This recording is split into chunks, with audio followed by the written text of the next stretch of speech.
2025 champions trophy கப்பை India win பண்ணணும்னா captain Rohit Sharma சில கேம் பிளானை ஃபாலோ பண்ணணும். அது என்னன்றதை குயிக் ஹெட்டில் நம்ம இப்போ டிஸ்கஸ் பண்ணலாம். வாங்க வீடியோக்குள்ளே போகலாம்.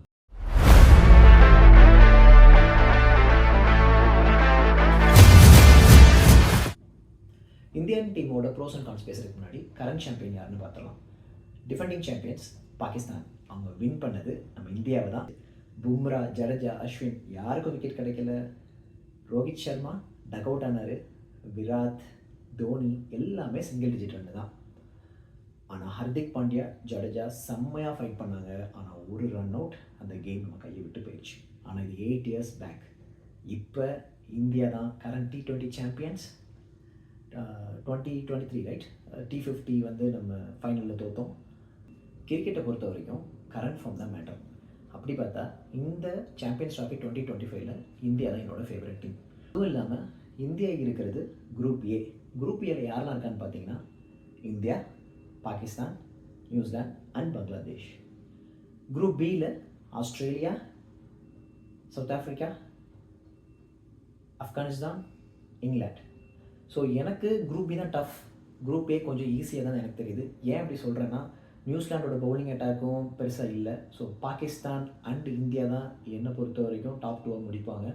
குரூப் பியில் சர்ப்ரைசிங்லி எனக்கு சவுத் ஆஃப்ரிக்காவும் ஆப்கானிஸ்தானும் தான் செலக்ட் ஆவாங்கன்னு தோணுது.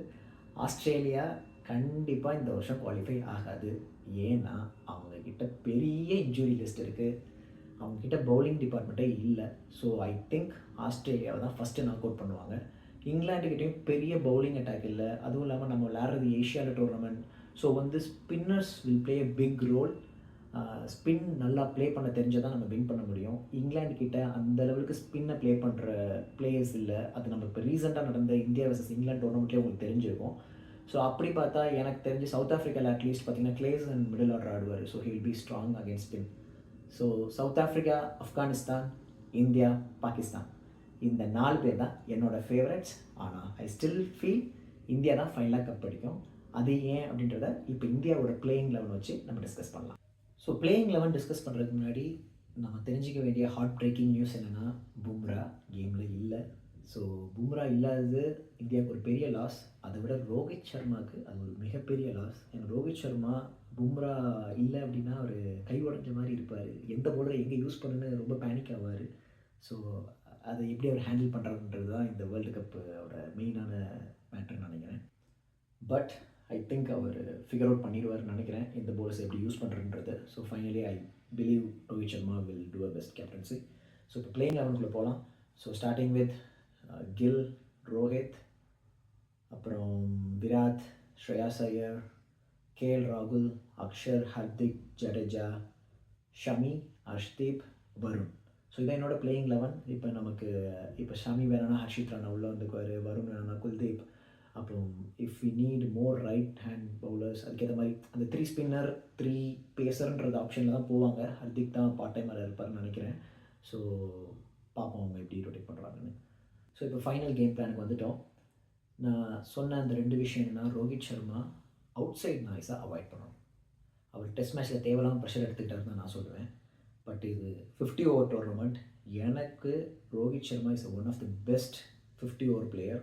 அவர் செட்டில் ஆகிட்டார் அப்படின்னா நோபடி கேன் ஸ்டாப் ஹிம். அது நம்ம இங்கிலாண்டோட இப்போ ரீசன்ட் டோர்னமெண்ட் 2nd ODIயில் பார்த்துருப்பீங்க. அந்த ஈஸி 100 அவர் அப்படியே நைஸாக கேரி பண்ணி 100 போனார். So I think he can do it. But as a fans நம்மளும் கொஞ்சம் ஃப்ரீ மைண்டாக ஆட விட்டோம்னா I think he will bring the best for Team India. Second most important thing, Bumrah இல்லைன்னு நான் சொன்னேன். ஸோ ரோஹித் சர்மா வந்து பிச்சை நல்லா அசஸ் பண்ணணும். ஏன்னா இப்போ நமக்கு டியூ இருக்குது, நிறைய சான்சஸ் இருக்குது. டியூ இருந்துச்சு அப்படின்னா வந்து chasing will be so easy. So நம்ம டாஸ் அகேன்ஸ்டாக போயிட்டோன்னா நம்ம பவுலிங்கை பர்ஃபெக்டாக யூஸ் பண்ணி தான் ஆகணும். ஸோ வித்தவுட் பும்ரா அவர் எப்படி ஹேண்டில் பண்ண போகிறாரு இந்த பிளேயர்ஸை.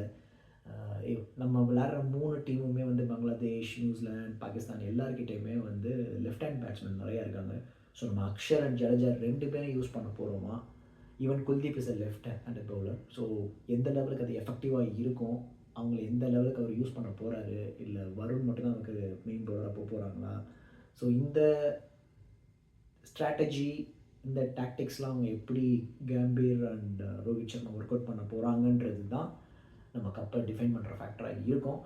ஐ think league phase will be easy, but நம்ம நாக் அவுட்ஸ்க்கு வந்து இந்த லீக் ஃபேஸஸ்லேயே இஃப் யூ ஃபிகர்ஸ் அவுட் எப்படி நம்ம பவுலர்ஸ்லாம் செட் பண்ண போகிறாருன்னு பண்ணிட்டாருன்னா I think nobody can defeat as.